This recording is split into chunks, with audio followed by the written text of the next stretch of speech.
Hi, it's me, Ingrid INFP, and I'm in the forest, and I just ate a lot of wild strawberries that were really good. And yeah, I'm going to be doing the HelloFresh this evening, so I'm going to try to keep this video short.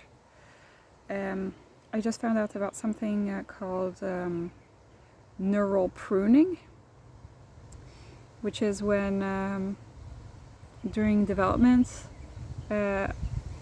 like you are born with a ton of neurons, a ton of like brain cells, and then in early childhood, your brain cells, the amount of neuron synapses and amount of viable neurons disappear in order to keep to have certain transmissions be stronger than others as we learn new things. So your brain connectivity is less because there are less neurons, less synapses where information can be transferred. But there are like tracks that are better used than others. And there's been some studies that have shown that the I think it was on autistic brains, but I'm not sure if this also counts for ADHD. That the neurons, the synapses, are not pruned as much. They're not taken away as much during a child with ADHD or autism's growth. There's less pruning during the process. I mean, this is still a theory, and there's just like at the beginning of these studies. But I find that that's a pretty interesting idea. That the formation of certain tracks is shown to be happening in neurotypical people, or at least people who don't have autism. And that might be why the pattern of thinking might be different for autism and ADHD children and adults. I can see how that could be the case for ADHD, where you make a ton of connections. I think it's also interesting in terms of MBTI, like extroverted intuition, like having all of these like ideas that, you haven't lost your imagination as much as you grow older compared to a lot of, SJs or neurotypical people. We have unconventional ways of solving problems, that kind of thing. So I think that that's the case for ADHD. Now, for autism, I do think that it's also unconventional in the ways of thought. But it does not really explain the repetitive nature of autism, the always coming back to certain things. It does not really explain the monotropism theory of autism. But it's interesting that they are able to see the difference when they look at neurons and the amount of synapses that the neurons have. And then they had the test with the synesthesia. And synesthesia is present in like something like a percent of people, and then it's like present in like 20% of autistic people or something. I forget what it was. I'll link the article in the description.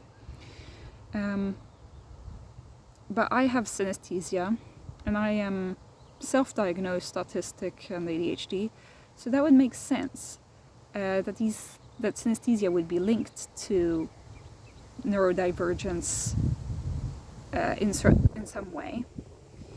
And basically when we are born, we can't tell something from something else. We're just like there, like looking at the world, not comprehending any of it.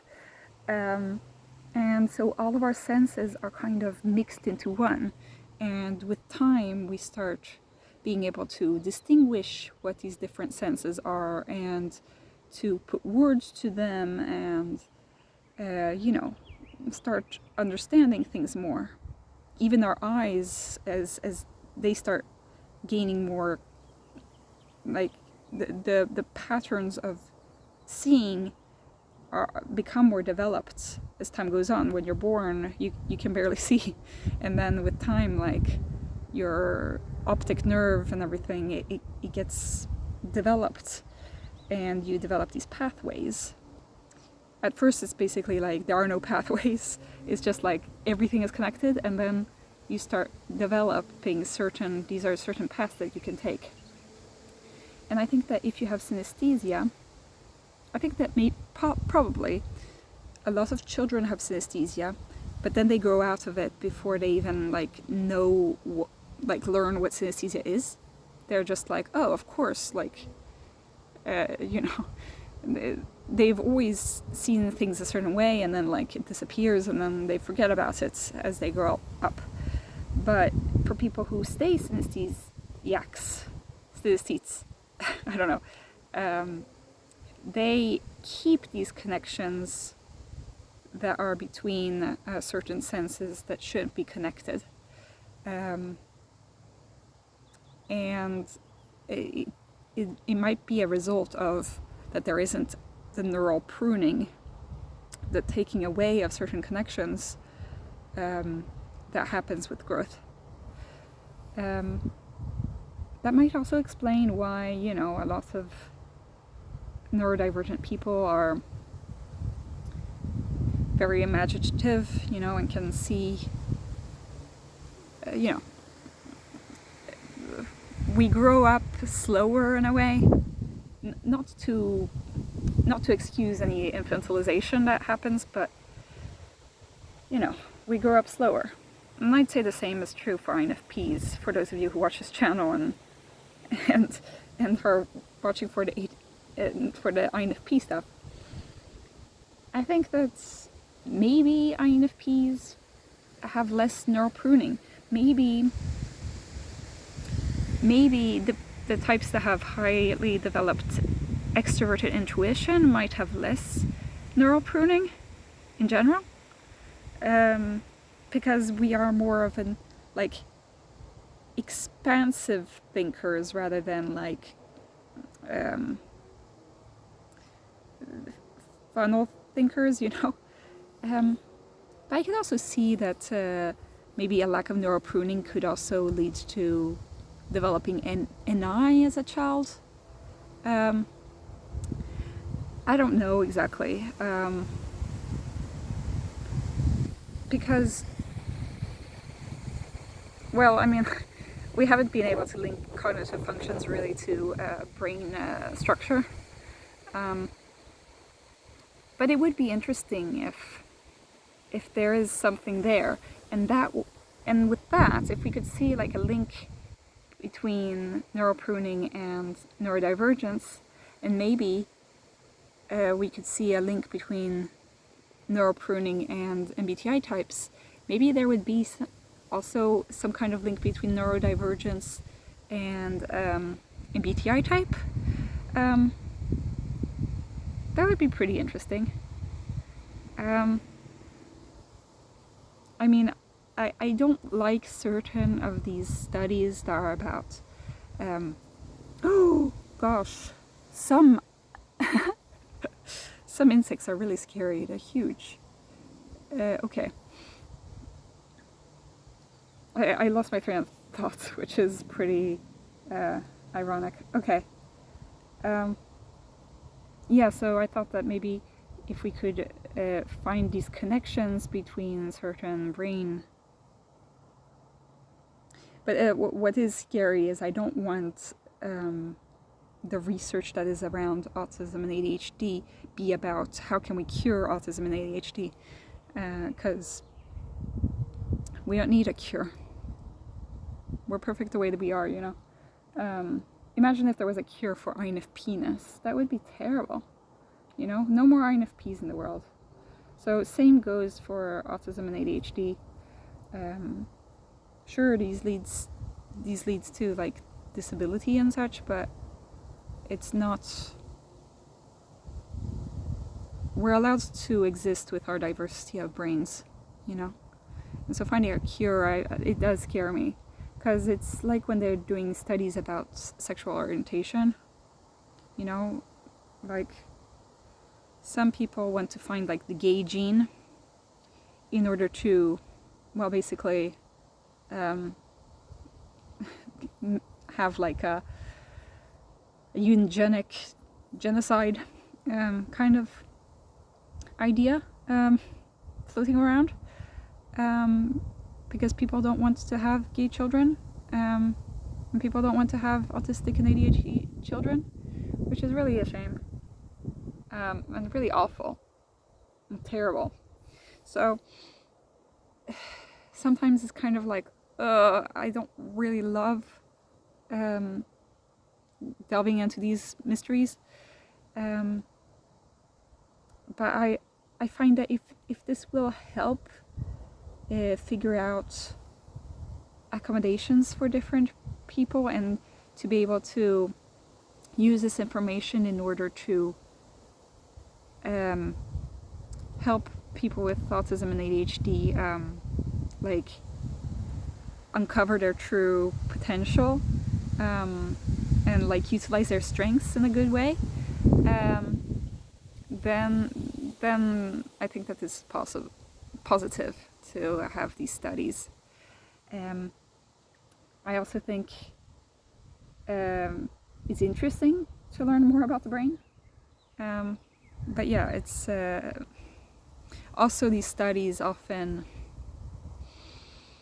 well, they often use pretty ableist language, like, oh, the deficit, or like lack, or, you know, pathologizing language, like, oh, this is a disease, this is wrong, you know.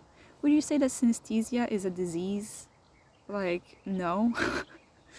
But a lot of times it can be difficult for a person with synesthesia to go about the world if they keep getting like sensory overwhelm through their associations.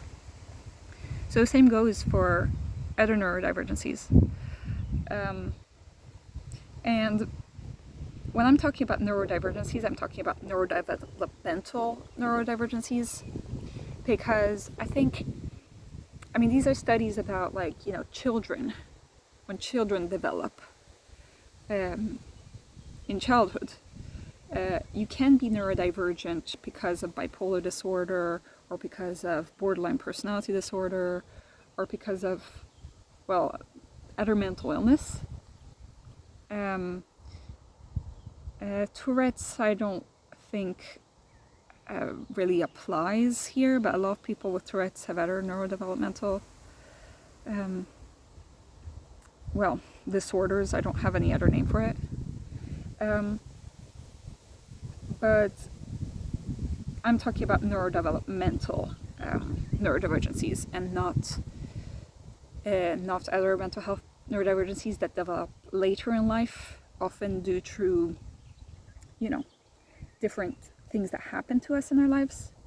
Well, it seems like autism and ADHD happen before we've even managed to develop our core memories. And so I find that really interesting. Like, it's like that movie Inside Out, like, you know, the core memories. They really affect like how you think in the future. But if your neurodivergencies affect even the encoding of the first memories and your first learning experiences, you know, I had a really hard time learning how to drive a bike, like, and so I learned how to do it with a lot of difficulty, and now I'm going to have to learn again, so I have to buy a bike and learn how to bike again. And, you know, it's so difficult for me to encode that. Even though I never had like a bad experience of like learning to do a bike, my body has a difficulty with it. So same goes for synesthesia. It's not been like, oh, this thing happened, so this triggered synesthesia. You know, it's just I was born with synesthesia and I never lost it.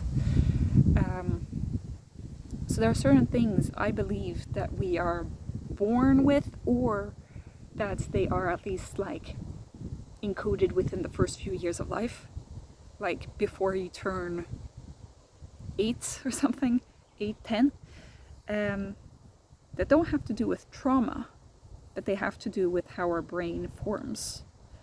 And so, yeah, I think that it's important to like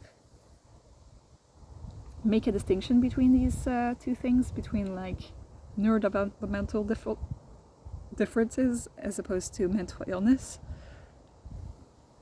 But yes, obviously these things go together, because if you go through your life and you are autistic and ADHD, then you will, and your brain has already done this not mental pruning until, I guess, much later in life, then you will be at a disadvantage in terms of dealing with the world, and then you will probably develop mental illness because of that, like depression and anxiety and all that. But it's kind of like, this isn't a chicken and the egg situation. This is like, this happened at the beginning of your life. Now, there is the question of if this happened when you were a fetus, or if this happened even before you were like a fetus, you know, in the genetic material, or if it was right after you were born, or if it was the situation in which you were born. There are all sorts of questions. That's where we also, again, return into difficult territory, which is the territory of like,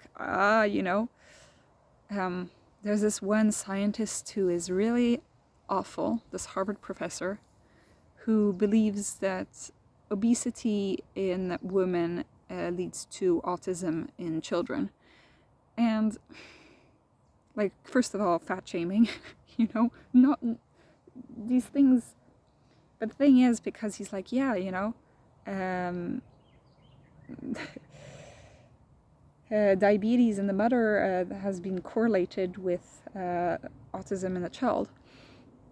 And it's like, yeah, but this isn't something to blame anybody on. And also, what's wrong with the child ending up autistic? It's like, I understand that you want to have your child have the least amount of difficulties possible. And so you want to be healthy before the birth of your baby. But, you know, if you're not ready to deal with the fact that your child might have ADHD or autism, then what are you doing in the business of having children, you know? It's a little bit like, in these countries that abort female babies, it's like, you know, you claim to be so invested in unborn children's lives, you know, but like, that, it's a difficult topic to talk about because it's like very political. But I think that we shouldn't be blaming mothers over the neurodivergencies of their children. What we should have parents accountable for is the eventual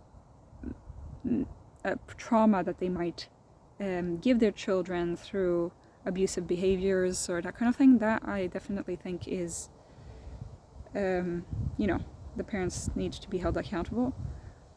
But you can't, you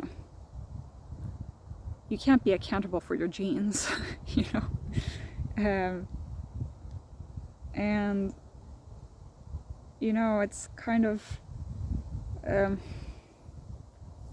not great research when it comes to those kinds of studies, because they rapidly go into like moralistic kind of thinking, and like fate kind of thinking, like, oh, you know, like it's your fault that you got cancer because you ate a lot of McDonald's or something. That, you know, the moralistic thing is not good.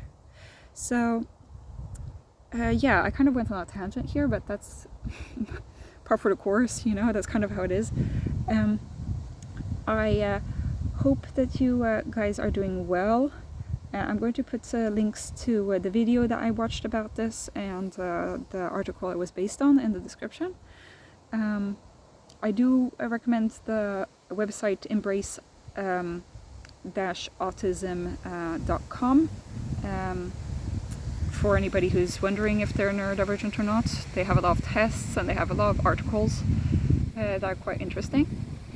And yeah, so tell me what you guys think about neuropruning, about you know, the development of neurodivergencies.